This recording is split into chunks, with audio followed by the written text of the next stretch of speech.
आप सब लोगों ने एनाबेला मूवी या फिर एनाबेला डॉल के बारे में तो सुना ही होगा। एनाबेला मूवी सबसे डरावनी फिल्मों में से एक मानी जाती है। जब लोगों ने इसे देखा था और जिस तरीके से उन्होंने ट्विटर पर अपना रिव्यू दिया था, उससे साफ है कि जिन लोगों को भूत प्रेतों से डर नहीं लगता, यह फिल्म देखते वक्त उनकी भी रूह कांप उठी थी। दिलचस्प बात तो यह है कि भूतिया गुड़िया एनाबेला की कहानी यह किसी ने लिखी नहीं है, बल्कि दावा किया जाता है कि यह एक असली कहानी है। और आज हम इसी वीडियो में इस गुड़िया की पूरी कहानी के बारे में जानेंगे। बात 1970 की है। अमेरिका में एक माँ ने अपनी बेटी डोना के लिए दुकान से गुड़िया खरीदी। यह डॉल कार्टून कैरेक्टर रेगेडी एन की तरह ही दिखती थी। डोना नर्सिंग की पढ़ाई कर रही थी और उसके एक दोस्त एनजी के साथ रहती थी। जब डोना की माँ ने उसे बर्थडे गिफ्ट में यह क्यूट से दिखने वाली गुड़िया दी तो वह बहुत ज्यादा खुश हुई। लेकिन उसकी खुशी थोड़े ही दिनों में कंफ्यूजन और फिर देखते ही देखते खौफ में बदल गई। शुरुआती दिनों में गुड़िया बिल्कुल नॉर्मल सी थी, फिर उसके हाथ हिलने शुरू हो गए। जब डोना और उसकी दोस्त एनजी ये देखती थी तो उन्हें थोड़ा सा अजीब लगता था। लड़कियां इस डॉल को रात को कुर्सी पर रखती थी, लेकिन सुबह यह डॉल जमीन पर दिखती थी। डोना और एनजी को लगा शायद डॉल गिर गई होगी। थोड़े दिन बाद लड़कियों ने अजीब चीजें महसूस की। गुड़िया को रखती तो थी डोना के कमरे में, लेकिन वह पाई जाती थी एनजी के रूम में। इनके बीच डोना और एनजी का एक दोस्त भी था जिसका नाम लू था। वह जब भी गुड़िया को देखता था वह काफी उस वक्त नर्वस हो जाता था। कई बार उसने डोना और एनजी को बताया कि यह गुड़िया भूतिया है, लेकिन वह दोनों उसकी बात हंसी में उड़ा देती थी। फिर कुछ दिन बाद लड़कियों को कमरे में कागज दिखे जिस पर बच्ची की लिखावट में हेल्प लू हेल्प अस लिखा होता था। एक दिन जब डोना घर लौटी तो उसने देखा कि गुड़िया के हाथ और छाती पर खून लगे हुए थे। वह समझ नहीं पाई कि ऐसा कैसे हुआ। उसने फौरन भूतों से बात करने वाले एक विशेषज्ञ को बुलाया।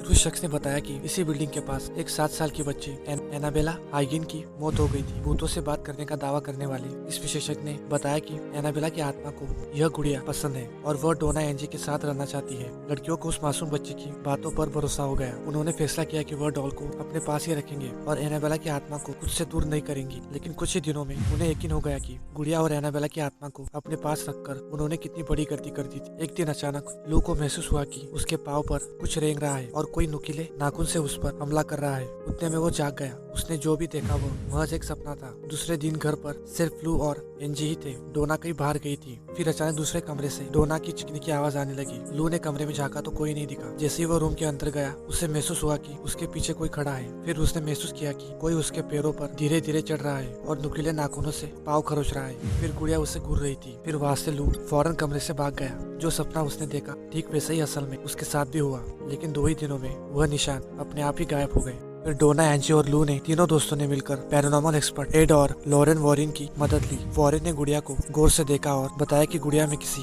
आत्मा का वास नहीं है, बल्कि किसी बेहद शक्तिशाली आत्मा ने इस पर कब्जा कर रखा है। फिर वॉरेन इतना कहकर उसे अपने साथ लेकर चले गए। रास्ते में वॉरेन की गाड़ी अनियंत्रित होने लगी। तब उन्होंने कार की पिछली सीट पर बैठी गुड़िया पर पवित्र जल छिड़का, जिसके बाद गाड़ी ठीक से चलने लगी। वॉरेन ने शापित गुड़िया को अपने म्यूजियम में रख दिया। फिर एक दिन एक चर्च के फादर इस म्यूजियम में आए। उन्होंने गुड़िया को दुखतरते हुए कहा कि यह किसी का कुछ नहीं बिगाड़ सकती, यह सिर्फ एक गुड़िया है। इसके कुछ ही देर में खबर मिली कि उस पादरी की सड़क दुर्घटना में मौत हो गई। इसके बाद वॉरेन ने इस गुड़िया को एक शीशे की अलमारी में लॉक कर दिया और लोगों से इससे दूर रहने के लिए कहा। और हमने एनाबेला मूवी में जो गुड़िया देखी है वो गुड़िया वैसे नहीं दिखाई देती। इस फिल्म में जिस गुड़िया का इस्तेमाल किया गया है वो असल घटना से जुड़ी गुड़िया जैसे बिल्कुल नहीं दिखती। इस फिल्म की कहानी को और दिलचस्प बनाने के लिए इस फिल्म के मेकर्स ने इस गुड़िया को थोड़ा डरावना बनाया है। इसी वजह से अगर कोई भी इस गुड़िया को देखता है तो उसे भी ये गुड़िया बिल्कुल एक भूतिया गुड़िया जैसी ही लगती है। तो आपको ये कहानी कैसी लगी? अगर पसंद आई हो तो वीडियो को एक लाइक जरूर कर दीजिए और साथ ही साथ मेरे चैनल को सब्सक्राइब करना बिल्कुल भी ना भूलें। आपका यहाँ तक वीडियो देखने के लिए बहुत बहुत धन्यवाद।